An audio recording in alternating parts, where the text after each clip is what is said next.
പലപ്പോഴും ഇത്തരത്തിലുള്ള അപസ്മാരങ്ങളെ വഷളാക്കുന്ന 2-3 ഘടകങ്ങളുണ്ട്. അതിലൊന്ന് ഉറക്കക്കുറവാണ്. നമ്മുടെ ഇപ്പോഴത്തെ തലമുറയുടെ ഒരു സവിശേഷത നമുക്കെല്ലാം അറിയാം. ഉറക്കമൊക്കെ വളരെ വൈകിയാണ് സംഭവിക്കുന്നത്.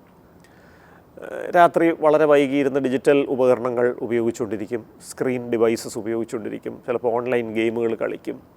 ഇതൊക്കെ കാരണം ഉറക്കത്തിൻ്റെ ദൈർഘ്യവും ഉറക്കത്തിൻ്റെ ഗുണനിലവാരവും കുറയുന്നത് ഇത്തരം അപസ്മാരങ്ങൾ വർദ്ധിക്കാനുള്ളൊരു കാരണമാണ്. അതുപോലെ തന്നെ ഈ കണ്ണിന് വളരെ അടുത്തിരുന്ന് ഈ സ്ക്രീൻ ഡിവൈസസ്, ഈ മൊബൈൽ പോലെയുള്ള സ്ക്രീൻ ഡിവൈസസ് ദീർഘനേരം വളരെ വലിയ പ്രകാശത്തിൽ കണ്ണിനോട് തൊട്ടടുത്ത് തന്നെ വെച്ചിരുന്ന് ഉപയോഗിച്ചാൽ അതും ഈ അപസ്മാര സാധ്യത വർദ്ധിപ്പിക്കാനുള്ള ഒരു കാരണമായി മാറുന്നുണ്ട്. അപ്പോൾ ഇവിടെ കൃത്യമായിട്ട് നമ്മൾ ശ്രദ്ധിക്കേണ്ടത് 3 കാര്യങ്ങളാണ്. ഒന്ന്, കൃത്യമായ അളവിൽ അപസ്മാര വിരുദ്ധ ഔഷധങ്ങൾ കൊടുക്കുക. 2, 8 മണിക്കൂർ നേരമെങ്കിലും കൃത്യമായ ഉറക്കം ഉറപ്പുവരുത്തുക.